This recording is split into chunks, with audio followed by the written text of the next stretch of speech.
you know. And when I watch certain trainers and coaches that do pad work with their fighters, I'm like, man, do y'all really work the pads together like that? Because it's showing. That's the it's like beating a drum. If you understand what I'm talking about, man. You know, like this is real boxing terminology right now. Like, it ain't no like, if you work the mitts with a fighter knows. You don't gotta tell him. Yeah, you can hold your glove a certain type of way, your pad a certain type of way, and they know what you want them to throw. They know what you want them to throw, because this is what y'all do. Y'all do 12 rounds on the pads. Y'all do X amount of rounds on the pads. I see a lot of trainers, they doing the pads for the gram, they doing the pads for the cameras and the shows. That's all I'm saying, man. Go ahead, man. Y'all. How does that help you? Reaction time.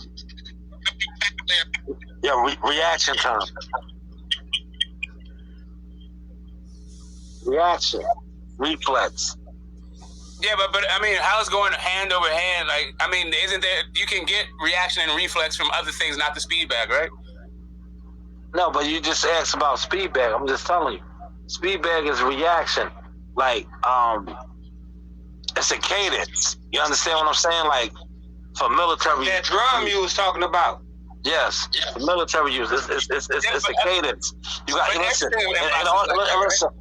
Listen. Hold on. Let me finish what I was saying, and then I'll let you go. To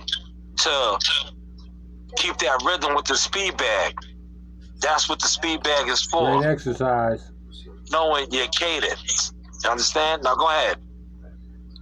No, so I mean, I think there's a lot in boxing that's about that, like rhythm and cadence and, you know, reactions and reflexes and all that stuff. Why are you hating on the up and down bag, for instance, right? Smoke, can you hear the speed bag? Can I hit a speed bag? Yes, sir. Everybody can. Not everybody can. No, everybody can hit it. I mean, as long as you call it. Okay, everybody can hit it, but I'm not quite sure. I'm asking for the practical application of the speed bag in the fight. But I've talked to trainers about it, right? Because it was just like, cause everybody does it because that's what everybody does, right? But there was a trainer that recently said, you know, there's not really a lot of practicality to it. It's just one of those. I've thought about it, and like I don't really see how you use that action, those motions in a fight. So then it just got me to thinking. So I've just been kind of posing that question to other people who spend a bunch of time in boxing gyms. Yo, check this out. The speed bag is teaching you the game of chess. If this guy's constantly hitting me at this frequency, and I'm hitting this bag at this frequency, I gotta adjust my frequency. Hopefully you caught that sauce. You know the vibes. Bam. Hey, Smoke, what kind of bud you smoking on, bro? Made you want to hate on the speed bag, bro? I'm not ignorant. To me, man, this is more academic. I'm on the other side of 50. I'm not about to climb in no fucking ring.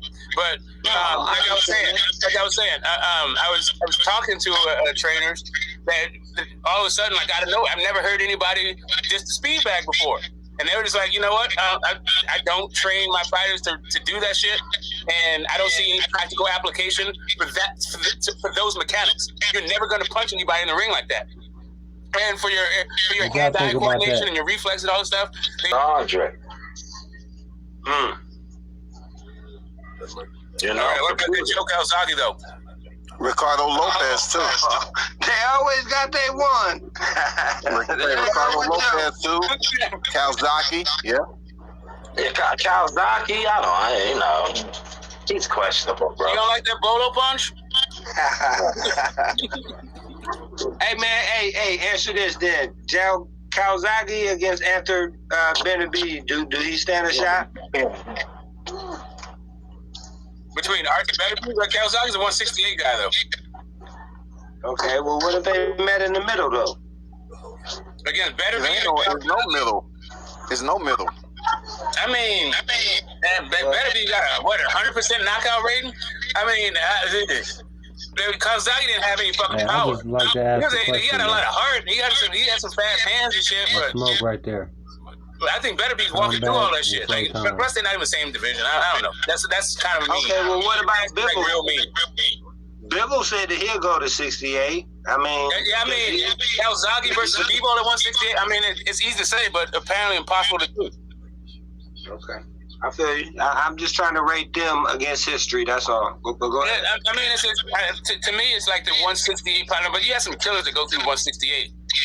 They didn't necessarily stay there. So, like, if you're talking about like James Toney or or Roy Jones, I mean, yeah, like in their prime, yeah, they'll beat the fuck out of Kawasaki. Like, but I also think both of those dudes will beat the fuck out of Better Bees.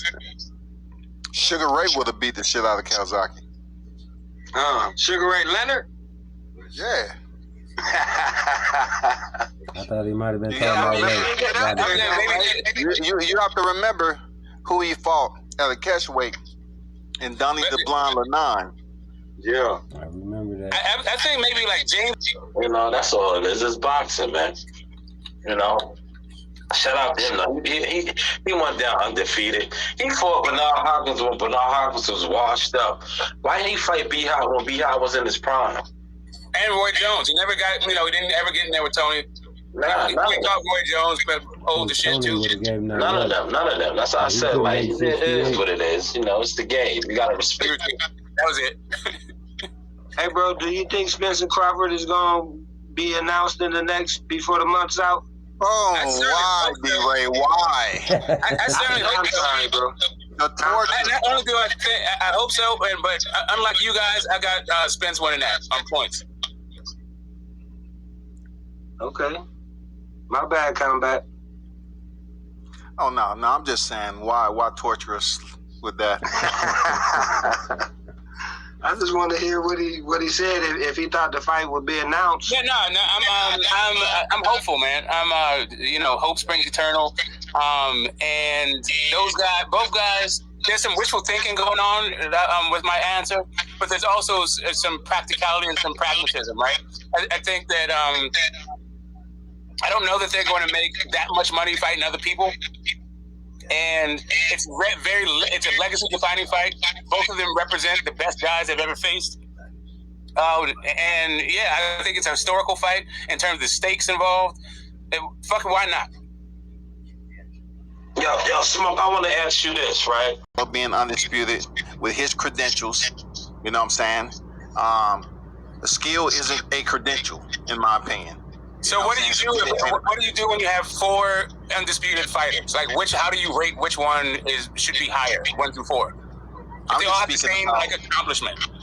I'm just speaking about 2 right now because one has been on their Smoke since he was the IBF champion. He's been on the pound for pound list. Now Jermell Charlo, he's been champion, and he never even came close to getting on the pound for pound until he defeated Brian Castano. Now, it has nothing to do with them both being under Derrick James. Yeah, Jamel. And how he did Mike Carpenter after he won his undisputed, and Derrick said, no, that's all people's. I love him. He said, no, that's your man. So he's not going to be on there. He's number 9 though. Showtime. He's number 9. Yeah, but I'm just saying, like, number 9, he's the undisputed champion. Why is he so low? I don't know. I mean, Josh Taylor's came off 2 belts, the WBA and the WBC. So Terrence Crawford. I say behind Crawford. Yeah, for me, you're right. Yeah, I got Crawford number 1, and then everything else in no order. Yo, to be honest, listen, man, they're gonna get mad at me for saying this. I got Crawford number 1, right? I got Usyk number 2, man. I agree with you. They moving around, bro. They moving around. Listen, it's no slight at you, Earl. EJ, you're gonna get mad at me. You're gonna be like, yo, fuck you, Shy. I was trying to let you back in. You know what I'm saying? Like, it's no slight at you, EJ. But it's like, bro, you're not moving around. These guys are moving around, man. That's what pound for pound is about, man. They moving around. It'll be hard not to have. For me, I just don't. I just have a no heavyweight rule is all. I feel like the heavyweights get enough shine. They don't need no fucking help from a pound for pound. But yo, Usyk wasn't a heavyweight. Usyk wasn't a heavyweight. He's a heavyweight now. Yeah, That's why I gotta give him this prop. got put on the pound for pound. That's why I gotta give him this prop. And I removed him from my pound for pound list. No, I'm telling you, he used to be my pound for pound. Like I said, he was like number 4. But as soon as he moved up, I took him out. So, Yeah, go ahead. so who's number 2 for you? And 3 for the crew. Hey, can I? I don't really have a number 2. I got Shields number 3. Damn. Is that bad? First it will get her. We definitely not doing that, D-Rip. That's tough. You just got We multi-division. definitely need to goddamn do a cup and urine test as we speak, and blood. Oh my lord. Oh, You're talking about you're talking about That's kind of hard to draw an apples to apples comparison. at number 3. Yeah. You gotta check out the quality of opposition, right? That's comparable to females to male. You know what I'm saying? You gotta compare that. You just can't look. If we're gonna just take the divisions that she became undisputed, that's the same argument I'm trying to have over here on the male side. That people are saying, okay, who did she defeat, and were they champions, and who did they beat? You know, I mean, the whole conversation was me asking about Jermell Charlo being undisputed and Spence being unified. But yet, there's other bullet points that was brought into the conversation that didn't have shit to do with the belts. So definitely, the only thing that brings Shields over here in your conversation as on the pound for pound is that she's been multi-division undisputed. And still undefeated. Yeah, she's still undefeated. She's 12-0. I understand, but there's some other fighters on the male side that's fighting some people that's undefeated, have belts. I'm sorry, bro. Like, the women. I said my number 2 is Usyk. To get their level of competition up before we start doing that. So we agree on that. So then, who's number 3 then? Smoke? Who you don't have like nobody impressing you? Okay, so if you have a no heavyweights rule, right? And Usyk has not fought, like he's been a heavyweight for 4 years now, like. My number. He moved up in 2018. My number 3, right? And everybody knows my history with him. And then it's Charlo, bro. Charlo's undisputed, bro. So is Devin Haney, though. Yeah, I go Devin Haney's 4 for me. I know, but you mentioned undisputed, so we have Devin Haney, Jermell Charlo, shoulder to shoulder. You have Jermell Charlo at 3. You got Devin Haney at 4. Yeah. Why? I'm gonna say this because how I base my offer is adversity. Devin Haney never took an L. I don't know what he's gonna do if he takes an L. How he's gonna react and calm back, bro. Charlo took an L. We can't do hypotheticals there, Showtime. I seen Charlo take an L and climb back and become undisputed. So I gotta respect that. Now Devin, Devin, you on top of the world. At one point, the world's gonna crumble on you. It's just life. Everybody goes through that. You at the highest point. At one point, you're gonna hit the low bottom. But how you gonna bounce back? And I don't even fuck with Charlo. I don't even fuck with Charlo. I don't even fuck with Charlo. So for me to say this about him, you know about my energy with them. I gave this man his wallet back and all that shit. Everything that I don't even fuck with him. That don't have shit to do with the pound for pound list, dog. Nah, I gotta give him his stripes. Pound for pound list, bro. I gotta give him his stripes. He's number 3. I know, but I'm saying, what you're trying to define between 2 fighters. On one side, you're saying that he faced adversity. On the other side, he didn't face adversity, which he did. He did face adversity, Devin Haney. First of all, the adversity was a porous contract, which administrative duties had nothing to do with the pound for pound. I get it, but he went into the man's backyard and dominated the fight in a lopsided decision. You know what I'm saying? Yeah, I feel you well, combat. He did it easily, bro. So it's a tight race between them two, bro. But no. Watch this, Doc. I hear you, but like, if I'm rich already, right? Richie Rich's son. Shout out to Bill Haney.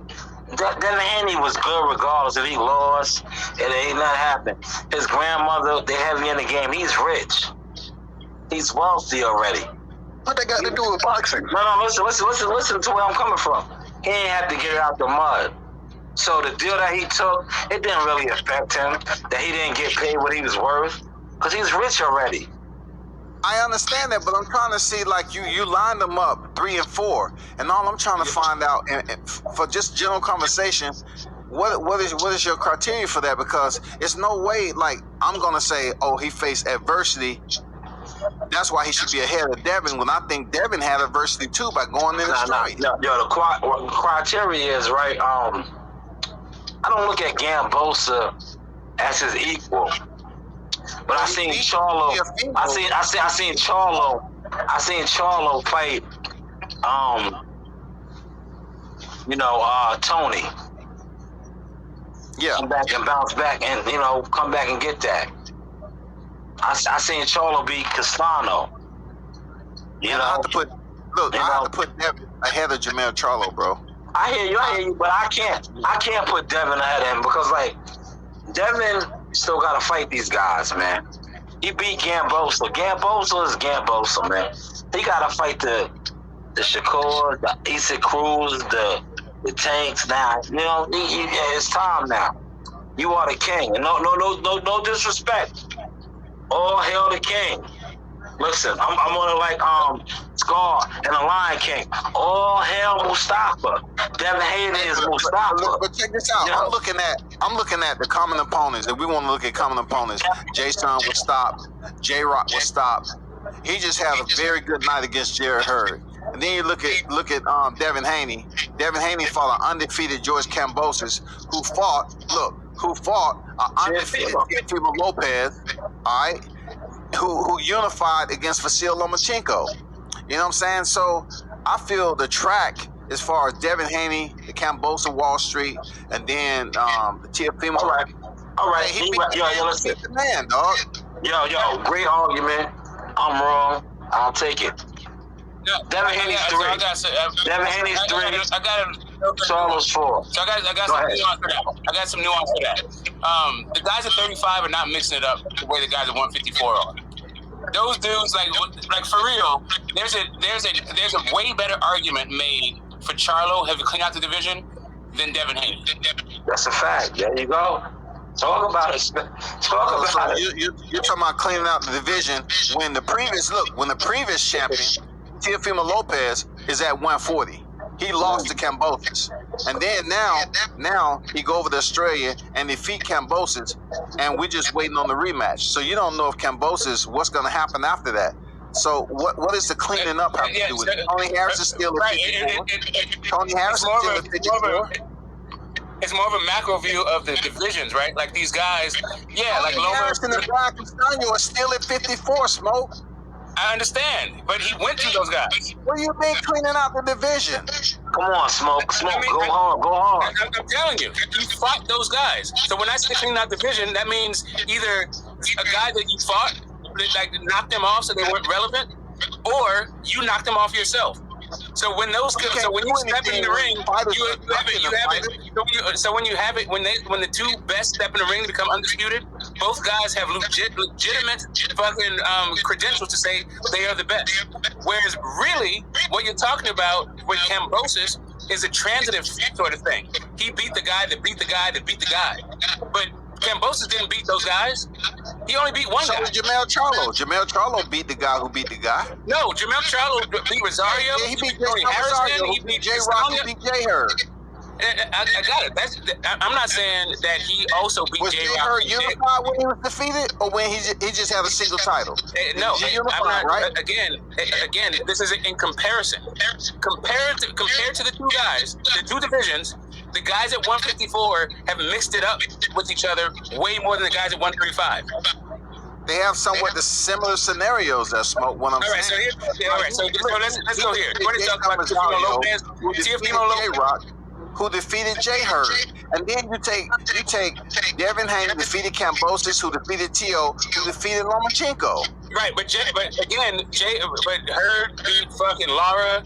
Lara fought Castano. Okay, now we going to Michael. Like I'm saying, like those guys mixed it up fucking more. Like who the fuck did Comey beat outside of Ray Beltran? I didn't mention Comey. But you mentioned Teofimo Lopez. Yeah, that's right, because he's a reigning champion. Yeah, but Teofimo Lopez got that fucking reigning championship off of Richard Comey. But we're not talking about the scheme of coming undisputed. But we're talking about 35 versus 54. Who did he fight to become unified, undisputed? He fought Lomachenko. He was already Teofimo Lopez has never been an undisputed fight in his life. It was, man. I know. I'm not going to go down. No, he was not. No, he was not. No, I got it. That's what I'm saying. Like, you have to do all of this extra shit that don't fucking mean anything. For the sake of argument, we can say he was unified for the sake of the franchise conundrum that we're about to be in. You know what I'm saying? We can say unified. Yeah, but right. So now look at this unification. He unified against Lomachenko. So now let's take a look at Lomachenko at 35. He beat Linares, a long-reigning champion. Cool. Then he unified against it was another what was it? Then he unified against Luke Campbell in a vacant.